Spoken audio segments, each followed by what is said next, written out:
mempresentasikan laporan keuangan PT Pertamina tahun 2022 hingga 2024. Saya Anissa Mariam. Saya Dirvagiani Aulia. Saya Raihan Putra.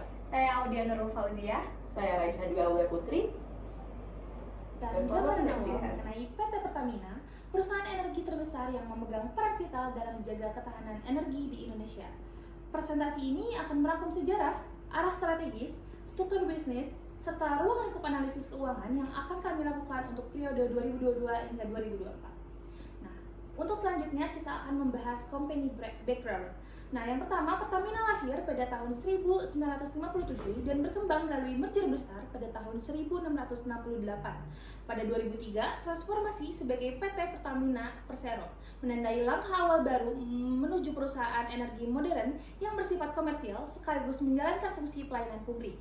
Selama 10 tahun, Pertamina berhasil beradaptasi dengan dinamika global, mulai dari fluktuasi harga minyak, hingga tuntutan energi ramah lingkungan dan terus menjadi pilar utama penyedia energi nasional.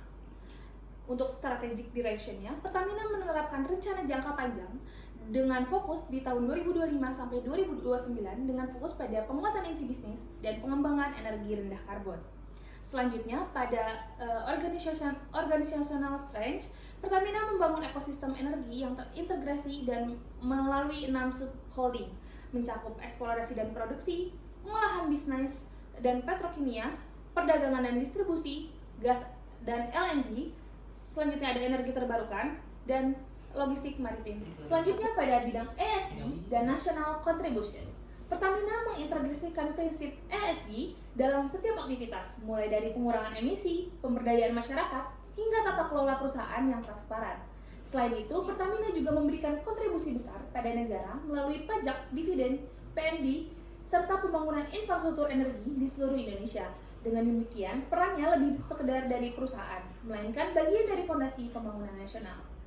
Dan untuk selanjutnya, scope of study kami, yakni analisis ini berfokus pada kinerja keuangan Pertamina pada tahun 2022 sampai 2024 dengan ruang lingkupnya meliputi profil dan strategi perusahaan, laporan keuangan resmi 3 tahun, selanjutnya ada perhitungan rasio, serta tren performa antar tahun.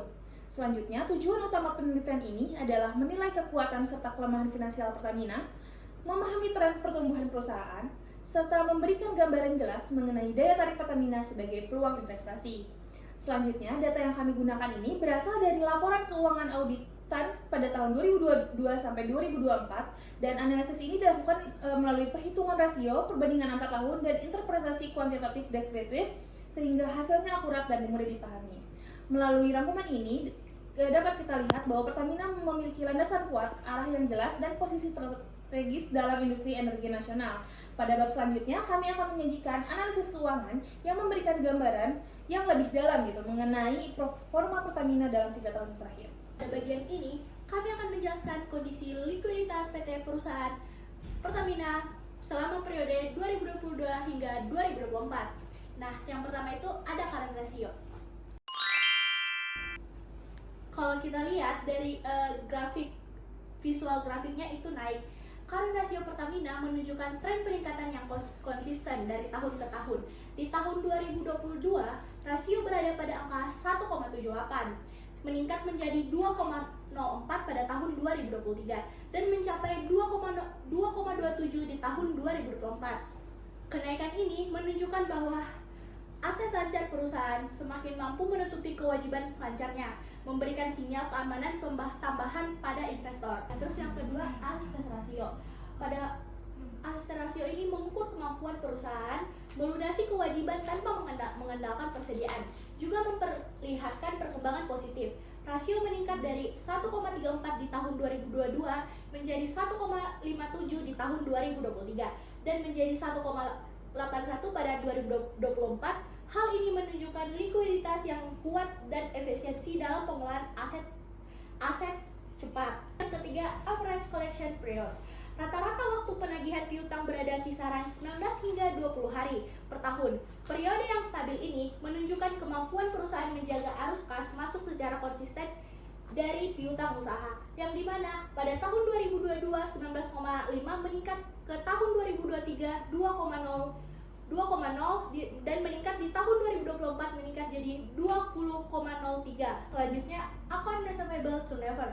Tingkat perputaran piutang yang berada di kisaran 17 hingga 18 kali per tahun menandakan manajemen piutang yang efektif serta aktivitas operasional yang membaik.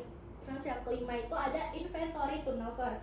Perputaran persediaan menunjukkan peningkatan signifikan khususnya pada tahun 2024 dari 5,44 kali di tahun 2022 meningkat menjadi 2,790 kali pada 2024. Peningkatan ini menggambarkan efisiensi operasional yang semakin tinggi dan optimalisasi pengelolaan stok yang baik. Selanjutnya di sini saya akan menjelaskan tentang perhitungan solvency atau leverage ratio pada PT Pertamina tahun 2022 sampai 2024.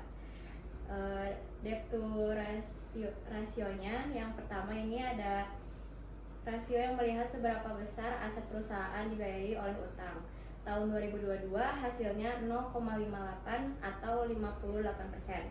Tahun 2023 turun jadi 54%. Tahun 2024 turun cukup jauh menjadi 22%. Artinya dari tahun ke tahun Pertamina makin sedikit menggunakan utang untuk mendanai asetnya, sehingga risiko makin rendah. Lalu ada debt to equity ratio. Selanjutnya equity ratio yaitu perbandingan antara total utang dengan modal sendiri. Tahun 2022 hasilnya 1,36, 2023 1,20, 2024 0,29. Trennya menurun, itu berarti struktur permodalan Pertamina semakin sehat karena ketergantungan pada utang semakin kecil.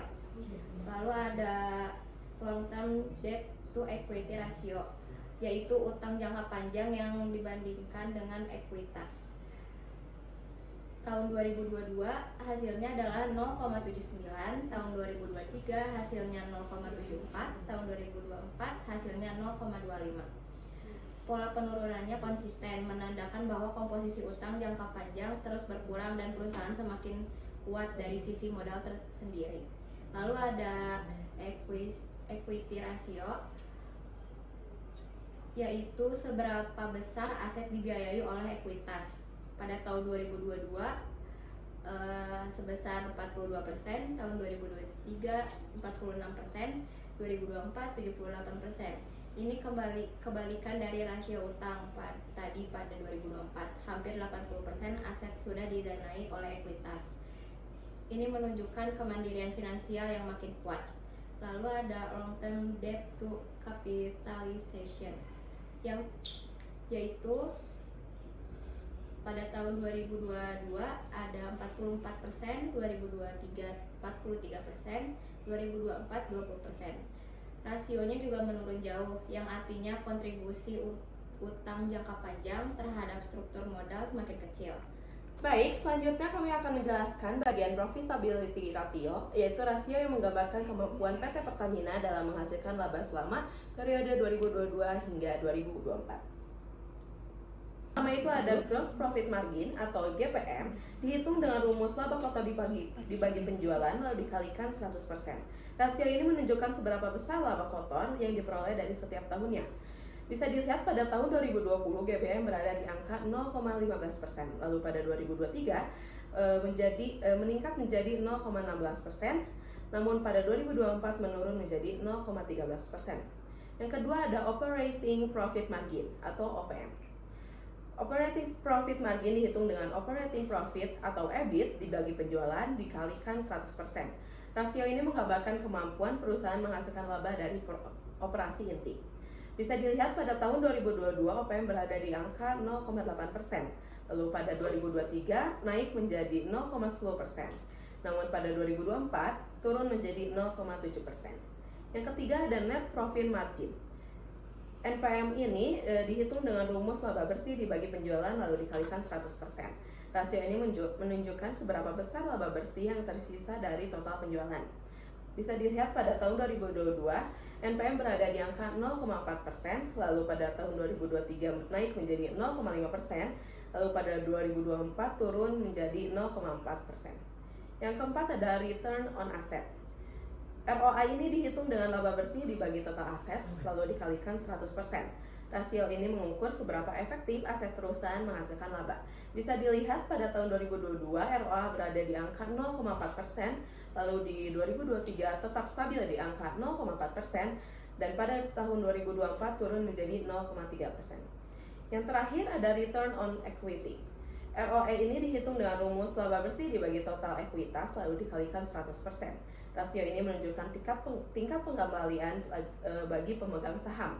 Bisa dilihat pada tahun 2022 ROE berada di angka 0,10%. Lalu pada tahun 2023 tetap berada di angka 0,10% dan pada 2024 turun menjadi 0,7%.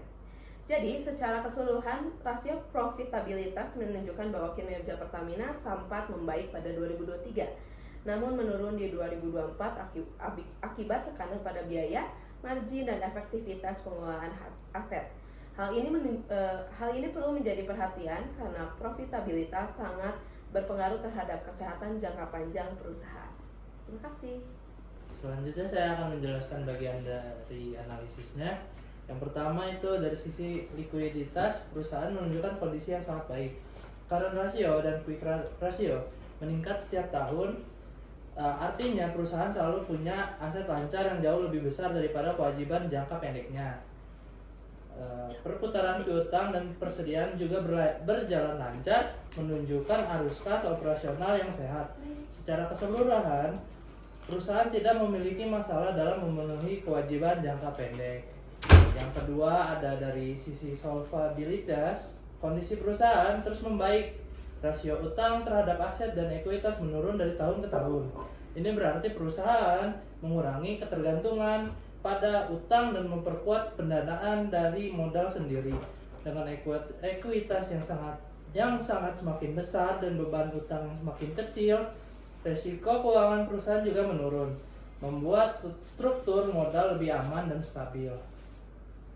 Ketiga, dari sisi profitabilitas, hasilnya cukup fluktuatif. Tahun 2023 mencatat peningkatan laba, tetapi tahun 2024 terjadi penurunan kembali. Gross margin, operating margin, net margin, ROA, dan ROE semuanya mengalami penurunan di tahun terakhir.